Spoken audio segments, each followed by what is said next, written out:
Good morning. आप सभी का मेरे यूट्यूब चैनल पर स्वागत है। मैं आज आपको लौकी की संपूर्ण जानकारी देती हूँ। इसकी उन्नत सीड्स बताती हूँ, किस तरह से इसको ग्रो करो और ग्रो होने के बाद किस तरह से आप केयर करो, वो संपूर्ण जानकारी देती हूँ। तो इसके लिए मैंने लिया है जूलिया 008 इसका सीड्स लिया है, जो हमारे खेत में ग्रो कर रहे हैं। इसके अलावा भी मैं आपको कई जैसे 10-15 के करीब आपको उन्नत वेराइटीज़ के सीड्स बताऊँगी। लेकिन जो रिजवान सीड्स है ये हम हर बार ग्रो करते हैं और ये अच्छा यील्ड भी देता है ये सीड्स से, और इसकी जो वैरायटी है वो भी अच्छी होती है लौकी की। तो इसी को ग्रो कर रहे हैं हम। तो ये ज़्यादा कॉस्टली भी नहीं होता है। ये 10 ग्राम का जो होता है वो करीब 70 रुपीज़ का ये पाउच आता है। तो ये कॉस्टली नहीं है ज़्यादा और अच्छी यील्ड देने वाला है, तो आप ये ग्रो कर सकते हो। तो उसके लिए पहले आपको चाहिए मिट्टी को ऐसे अच्छी तरह से उपजाऊ बनाना। उसके बाद ही आपको कोई भी कैसा भी आप सीड्स ग्रो कर रहे हो, तो उसके लिए सबसे ज़रूरी होता है मिट्टी को तैयार करना। उसके बाद ही सीड्स लेकर ग्रो करनी चाहिए। ये देखिए इस तरह से इसके अंदर सीड्स हैं।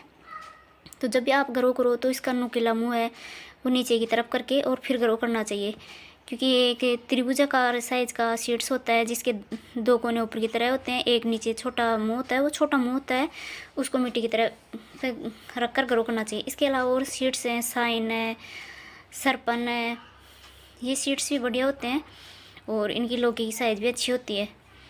ये देख सकते हो, ये माई 8 है, ये भी अच्छी सीड्स है। और वैसे मिट्टी पे डिपेंड करता है कि किस तरह की आपकी मिट्टी है, उसमें कौन सा सीड्स आपको अच्छी यील्ड देगा। ये टीम सीड्स है, ये भी बढ़िया है। सरिता है, ये भी बढ़िया है।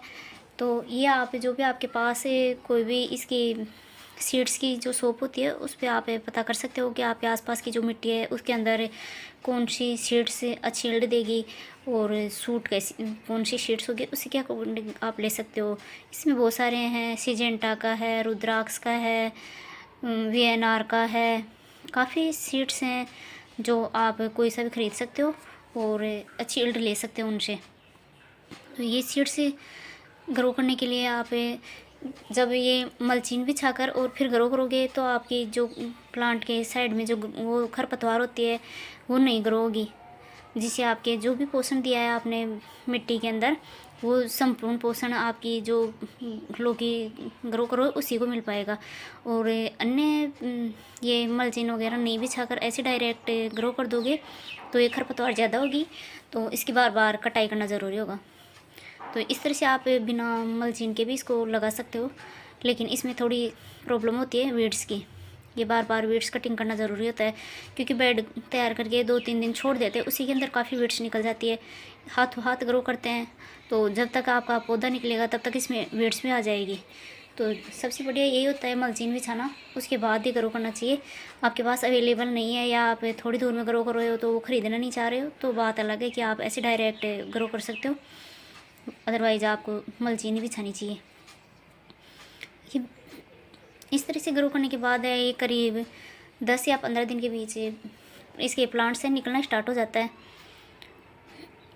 जब प्लांट निकलना स्टार्ट हो जाए उस टाइम पर इनकी थोड़ी ज़्यादा केयर की ज़रूरत होती है, कि उनमें प्लांट जलने की ज़्यादा दिक्कत होती है और इंसेक्ट वगैरह ज़्यादा लगता है, फंगस आ जाती है। तो इस टाइम पर है आपकी जब फसल निकल के 15 दिन के करीब हो जाए उसके बाद आप इसमें कोई भी फंगीसाइड है, इंसेक्टिसाइड है, इसका छिड़काव कर देना चाहिए, रूट में चढ़ा देना चाहिए, जिससे आपकी जो फसल है वो अच्छी तैयार हो, अच्छी ग्रोथ हो, उसकी जितनी आपने ग्रो की है वो संपूर्ण रह सके। नहीं तो कुछ जल जाएंगी तो आपकी काफ़ी खेत खाली हो जाएगा और फिर आप जब मन मुताबिक इसकी यील्ड नहीं हो पाएगी। इस तरह से आप इनको ग्रो कर सकते हो। और जब आप इसको ग्रो करने की सोच रहे हो तो पहले से ही मिट्टी को तैयार कर लेना चाहिए। कम से कम पहले की जो फसल काटने के बाद है और नई फसल ग्रो करने से बीच का टाइम है, कम से कम 15 दिन तक आपकी मिट्टी है जो ज़मीन है वो खाली रखनी चाहिए। उसके अंदर मिट्टी को अच्छी उपजाऊ बना लेनी चाहिए, बुआई जुताई करा कर उसमें पलाव निकलवाना चाहिए, रोटावेटर चलवाना चाहिए, हल वगैरह लगा कर और मिट्टी को अच्छे से तैयार कर लेनी चाहिए। क्योंकि पलाव निकलवाओगे मिट्टी के अंदर तो जो मिट्टी ऊपर की है वो नीचे जाएगी काफ़ी गहराई में, जो सीड्स हैं वीड्स के वो मिट्टी में गहराई में चले जाएंगे, जो ग्रो नहीं हो पाएंगे। और इसके अंदर खाद वगैरह भी अच्छी डालनी चाहिए। देखिए हमने इसके अंदर है जो भेड़ होती है उसकी ऊन भी बिछाई है, और जो गोबर की खाद होती है वो भी बिछाई है, और मुर्गी की बीट। इससे मिट्टी को अच्छे से उपजाऊ बनाया है। उसके बाद ही हम ग्रो कर रहे हैं। तो आपको भी चाहिए कि ग्रो करने से पहले मिट्टी को अच्छे से उपजाऊ बनाओ, जिससे आपकी अच्छी फसल मिल सके। ये लौकी है जो 12 महीने ग्रो की जा सकती है, और 12 महीने आते रहने वाला फल है। ये सब्जी है कि इसका कोई ऐसी सीज़न नहीं होता प्रॉपर कि इसी सीज़न में इसको ग्रो किया जाए या इसमें नहीं किया जाए। वैसे ज़्यादा सही टाइम इसका या तो फरवरी मार्च होता है, या फिर अगस्त सितंबर। ये 2 सीज़न के लिए बढ़िया होती है इसको ग्रो करने का टाइम। वैसे इसको कभी भी ग्रो कर सकते हो, और हर सीज़न में आ सकती हैं इसकी लौकियाँ। जब आप जल्दी ग्रो कर दोगे इस टाइम पे, जैसे फरवरी चल रही है, फरवरी के अंदर, तो ये मार्केट में जल्दी आएगी। मार्केट में कोई भी वेजिटेबल है जल्दी आती है तो उसका भाव अच्छा मिल जाता है। बाद में जब सभी की तैयार हो जाती हैं वेजिटेबल तो उसका भाव डाउन हो जाता है, और फिर आपकी जो बेनिफिट मिलने वाला है वो कम मिल पाता है। इसलिए आपको अभी चाहिए कि आप शुरुआती जब फरवरी चल रही है इसी के अंदर आप ग्रो कर दोगे तो ये लौकियाँ लगभग 45 से 60 दिन के अंदर मार्केट में जाने वाली हो जाती हैं। फ्लावर आना स्टार्ट हो जाएगा, जैसे आपकी 1.5 मंथ की हो जाएगी ये लौकी, तब अच्छे से लौकियाँ आ जाएंगी। और लगभग 15 या 20 दिन के अंदर लौकी तैयार हो जाती है आने के बाद, तो आप मार्केट में इनको आराम से भेज सकते हो। लगभग मार्च के लास्ट तक आप ग्रो कर दोगे तो आपको अच्छा बेनिफिट मिल जाएगा। ये ड्रिप सिस्टम है, इसमें ग्रो करोगे तो अच्छा है, वरना आप इसको क्यारी बनाकर उसमें भी ग्रो कर सकते हो। और जैसे आप खेत के बीच में ग्रो नहीं करना चाह रहे हो तो जो खेतों की मेड़ होती है या कोई पौधा है बड़ा, उसकी रूट के पास से ग्रो कर दोगे तो उस पेड़ के ऊपर चढ़ जाएगी। उसके भी काफ़ी लोग आते हैं, और मेड़ बनी हुई है खेतों में तो उसके सहारे भी आप ग्रो कर सकते हो। जिससे मैं खेत के चारों तरफ मेड़ बनी हुई है उसके ऊपर ग्रो कर रही हूँ। जैसे हमारा ये मिर्ची का खेत है तो इसकी जो मेड़ है इसमें चढ़ा देंगे इस लौकी को। ये था रिजवान सीड्स जो मैंने लिया। इस तरह से हमने इसके बेड तैयार किए हैं, और उसके बाद ही इनको ग्रो कर रहे हैं। तो आप भी पहले इनके अच्छे से तैयारी करो, उसके बाद ही ग्रो करना चाहिए। शायद 2-4 दिन ज़्यादा लग जाए तो कोई बात नहीं है, लेकिन पहले से मिट्टी वगैरह तैयार करके फिर ग्रो करोगे तो आपके मन मुताबिक इसकी यील्ड हो जाएगी। इसको 3 तरह से आप ग्रो कर सकते हो, जैसे वर्टिकल और हॉरिजेंटल और एक साधारण, 3 तरह से। तो उसके लिए पहले आपको चाहिए अच्छे से मिट्टी में खाद वगैरह, जैसे वर्मी कंपोस्ट है, ये गोबर की खाद है, ये डालकर, और जैसे आप ये भेड़ की ऊन होती है जो बाल काटे जाते हैं भेड़ों के, वो मिल जाते हैं आराम से मार्केट के अंदर, तो वहाँ से ख़रीद कर ये डालकर उसके बाद है इस ज़मीन में रोटावेटर अच्छे से चलाना चाहिए। जो आपने खाद वगैरह डाली है वो मिक्स हो जाए, और फिर इनके बेड बनवा लेनी चाहिए। और उसके बाद ये जो आप वेजिटेबल ग्रो करना चाह रहे हो वो ग्रो करनी चाहिए। हाँ, तो इससे मिट्टी भुरभुरी भी हो जाती है, और कोई भी बीड्स है वो भी सीड्स है वो भी मिट्टी में गहराई में चला जाता है। तो आप कोई वेजिटेबल ग्रो करो या कोई भी धान है, गेहूँ है, कोई भी फसल ग्रो करो, उससे पहले मिट्टी को तैयार करना बहुत ज़रूरी होता है। मिट्टी तैयार कर लोगे अच्छे से, उसमें बुआई जुताई कराकर अच्छा फर्टिलाइजर डालकर, तब भी वो अच्छी उपज दे पाएगी। वरना ऐसे बीज चाहे कितना ही कॉस्टली ख़रीद लो आप, कितने बढ़िया वैराइटीज़ का ख़रीद लो, फिर भी उसकी अच्छी यील्ड नहीं हो पाती है, अच्छा ग्रोथ नहीं हो पाती है। ये होती है भेड़ों की ऊन, ये देख सकते हो इस तरह से। तो इसको भी घेरना होता है पूरे खेत के अंदर, जैसे आप वर्मी कंपोस्ट वगैरह भी घेरते हो उसी तरह से इसको भी घेरना होता है। और उसके बाद ही बेड वगैरह तैयार कराए जाते हैं, जिनसे इसे मिट्टी है जो पोरस रहती है और उपजाऊ भी रहती है। जो माइनर न्यूट्रिएंट्स ये फसल को वो इसमें अवेलेबल होते हैं, जिससे पौधे की ग्रोथ बनी रहती है। और जहाँ तक आपकी फसल चलेगी 6 महीने, 8 महीने, 4 महीने, तब तक वो आराम से पोषित रह पाती है इनसे। आप चाहो तो जो भैंस गाय की गोबर होती है करीब 6 महीने पुरानी, वो अकेली भी डालकर और अच्छी पैदावार ले सकते हो, उसकी मात्रा बढ़ा सकते हो। और उसकी मात्रा कम रख रहे हो तो उसके साथ जैसे मुर्गी की बीट है, वर्मी कंपोस्ट है जो केचुए की खाद होती है, या इस तरह से भेड़ की ऊन है, ये लेकर और फिर ग्रो करना चाहिए। जो भी फसल ग्रो कर रहे हो तो ये मल्चिंग वगैरह बिछाकर और अच्छे से तैयारी करके फिर ही ग्रो करना चाहिए। ये ऐसे गहराई तक मिट्टी में प्लाव चलाए जाते हैं। तो जो भी सीड्स है वो मिट्टी के अंदर गहराई में चला जाएगा और वो खरपतवार है बाहर ग्रो नहीं हो पाएगी और फसल को नुकसान नहीं हो पाएगा।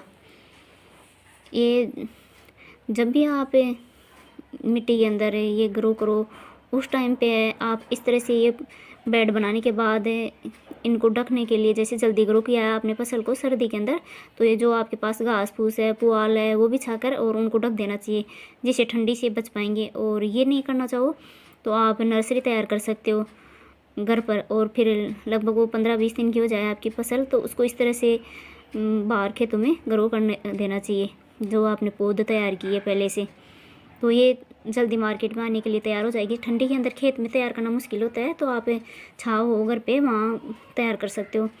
और जब आप इन सीड्स को ग्रो करो तो सीड्स से सीड्स ग्रो करने की दूरी है कम से कम 2 सीड्स के बीच है 6 फीट की दूरी होनी चाहिए 2 पौधों के बीच, और लाइन से लाइन की दूरी है 10 फीट रहनी चाहिए, जिनसे इनकी काफ़ी बेल बड़ी होती है तो उनको फैलने के लिए अच्छी जगह मिल जाए और हवा पास हो जाए, तो इनकी जितनी फ्लावर आएंगे वो ड्रॉप नहीं होंगे और सभी वेजिटेबल बन जाएंगे, फ्लावर का वो फल बन जाएगा और अच्छी यील्ड मिल पाएगी। आप ऐसे डायरेक्ट मिट्टी में रख के और भी तैयार कर सकते हो, लेकिन ये जब मिट्टी के अंदर इसी तरह से फैले हुए होते हैं तो इनमें इंसेक्ट वगैरह की ज़्यादा प्रॉब्लम होती है और खरपतवार भी ज़्यादा आती है बिना मल्चिंग के। तो मल्चिंग बिछाना ज़रूरी होता है, ये बिछा कर ही ग्रो करना चाहिए। और इसको आप जैसे बांस होता है उसको बांध कर इस तरह से ज़मीन में रुपा कर और इनके नेट होती है वो लगा कर और फिर ग्रो करोगे तो आपकी जो भी लौकी हैं बिल्कुल स्वस्थ रहेंगी, एक भी लौकी ख़राब नहीं होगी। हवा है इसके अंदर आराम से आ जा पाएगी दोनों साइड से, जिससे इसके जो फ्लावर ड्रॉप की प्रॉब्लम होगी वो भी नहीं होगी। इस तरह से नेट आती है उसको लगा देना चाहिए बीच बीच में, ये स्टिक लगा कर बाँस की ले सकते हो आप, कुछ है लोहे की एंगल भी लेते हैं, तो आप जो भी लेना चाहो वो लेकर और ये नेट लगा देनी चाहिए। और 4 या 5 दिन के अंदर फिर वापस इनको संभाल लेना चाहिए, जैसे बेल ये बढ़ रही है तो नेट के अंदर फंसाते रहना चाहिए, जिससे लौकियाँ हैं बिल्कुल स्वस्थ रहेंगी और इस तरह से इनकी लंबाई भी ज़्यादा बढ़ती है। ये एक मचान विधि होती है, जो खूंटे खड़े किए जाते हैं इस तरह से लकड़ियाँ बांस की और उनके ऊपर नेट बिछाई जाती है और फिर उसी के ऊपर बेल फैलाई जाती है, जिससे एक फ़ायदा ये होता है कि जितनी लौकियाँ आपको नज़र में रहती हैं कि कितनी लंबाई की हो गई हैं, कौन सी तोड़ने लायक हो गई है, कौन सी अभी छोटी है, इस तरह से उनकी देख रेख भी आसानी से हो जाती है। तो इनका प्रोसेस थोड़ा लंबा रहता है कि इनको जाल वगैरह बिछाओ और फिर इनको देखते रहो, पर ये है ज़्यादा यील्ड देती है, इनसे ज़्यादा लौकियाँ आती हैं। इस तरह से आप थोड़ी मेहनत ज़्यादा कर लोगे, थोड़ा खर्चा ज़्यादा करोगे तो ये लौकियाँ आपको ज़्यादा मिल जाएंगी। एक साल में आप कितनी भी इसकी फसल ले सकते हो, क्योंकि ये ज़रूरी नहीं है कि इसमें 1 या 2 ही फसल ली जा सकती हैं। आप अभी ग्रो कर सकते हो, फिर मार्च में कर सकते हो, आगे हर मंथ में इसको ग्रो कर सकते हो। ये लगभग 5-6 महीने तक एक फसल है वो चल जाती है और इसका उत्पादन देने के जो टाइम है वो 45 से 60 दिन के होता है। इसके अंदर ये अच्छी फ्रूटिंग देती है, उसके बाद इसकी फ्रूटिंग देने का टाइम कम हो जाता है और इसमें इस तरह से जो फल आते हैं वो थोड़े ख़राब होने लग जाते हैं। और जब आप मचान विधि से तैयार करोगे तो इस तरह से ठंडी का इनके ऊपर प्रकोप नहीं होगा। वो जो पत्ते हैं ऊपर की साइड आ जाते हैं और लोग हैं नीचे की साइड, जिससे पाला ठंडी ये तुषार वगैरह से नुकसान नहीं होता है। ये 130 से 40 दिन के 140 दिन की फसल होती है करीब, इसके अंदर इसका फसल चक्कर है कंप्लीट हो जाता है, फिर उनकी कटिंग कर देनी चाहिए। ये फसल है आप करीब 2 बार या 3 बार ले सकते हो, जैसे फरवरी मार्च है, जून जुलाई है, फिर सितंबर तक ले सकते हो इसकी, ये टाइम इसका बढ़िया होता है। उसके बाद सर्दियों में पूरी सर्दी इसमें लौकियाँ आती रहती हैं। वैसे आपके क्षेत्र के अकॉर्डिंग ले सकते हो आप, ये कुछ आगे पीछे भी हो सकता है कि आपने जल्दी ग्रो किया, जैसे उत्तर भारत के अंदर है ज़्यादा ठंडी होती है तो ठंडी वाले में थोड़ा लेट ग्रो कर सकते हो, और जैसे दक्षिण भारत के अंदर कम सर्दी रहती है तो वहाँ है आप जल्दी ग्रो कर सकते हो फसल। इसके अलावा ये मैंने और भी सीड्स दिखाए हैं आपको, आप देख सकते हो जो काफ़ी अच्छा उत्पादन देने वाली किस्में होती हैं, तो आप अपने क्षेत्र के अकॉर्डिंग कोई भी ले सकते हो। जैसे ये काशी गंगा है, ये 60 टन के करीब प्रति हेक्टेयर उत्पादन दे देती है। और इसके अलावा भी अच्छी मिट्टी तैयार करने के बाद दूसरा प्रोसेस होता है इसका अच्छा उन्नत वैरायटीज़ का सीड्स खरीदना। तो आप उसके ये आसानी से आपको परचेजिंग करते हो तब पता चल जाता है, मार्केट में जाओगे शॉप से ख़रीदोगे तब वो बता देता है, और जो मैंने बताया उनमें से आप कोई भी ले सकते हो। और कई बार है इनमें फ्लावर कम बन पाते हैं, तो उसमें इसकी कटिंग करना ज़रूरी होता है, क्योंकि ज़्यादा मेल फ्लावर होते हैं तो वो फिर फल नहीं बन पाते हैं। इसमें ये जो कटिंग होती है 2G 3G, ये कटिंग करना ज़रूरी होता है। जैसे उनका तना है पौधे का आपका, तो उसकी जो भी आपके पत्ते आ रहे हैं 2 पत्ते हैं या 3 पत्ते हैं, उनकी कटिंग कर देनी चाहिए। उसके बाद काफ़ी इसका तना करीब 6-7 फीट का रहे, जो बेल की लंबाई का, जिसके ऊपर है आपके ये नहीं रखने चाहिए पत्ते, इसकी कटिंग कर देनी चाहिए। तब जाकर आपकी अच्छी फ्लावरिंग और अच्छी फ्रूटिंग हो पाती है। इसके अलावा मधुमक्खियाँ का होना भी ज़रूरी है, जो एक दूसरे पौधे पर जाकर और अच्छी फ्रूटिंग तैयार करवाती हैं। और ये आप इनके लिए जैविक की बजाय होममेड फर्टिलाइज़र भी बनाकर और अच्छा उत्पादन ले सकते हो। ये 15 से 25 टन है जो प्रति हेक्टेयर से आप उपज ले सकते हो इसकी। और इसके लिए आप चाहो तो ये जो मैंने बताया कि वर्टिकल और हॉरिजेंटल तरीके से आप तैयार करोगे तो अच्छी उपज होगी, तो उस तरह से आप कर सकते हो। और ये इसकी साइज़ है जो मैंने दिखाई है, उतनी साइज़ की आप लोग ये तोड़कर और मार्केट में ले जाओगे तो इनका भाव अच्छा मिलता है। ये साइज़ बेस्ट होती है, क्योंकि ज़्यादा बड़ी साइज़ की लौकी हो जाती है तो उसको मार्केट में कम डिमांड होती है, कम लोग खरीदते हैं। और ज़्यादा छोटी होती है तो आपका लॉस होता है कि उसमें वज़न कम रहता है। इस तरह से आप अपनी फसल तैयार कर सकते हो और अच्छी यील्ड ले सकते हो।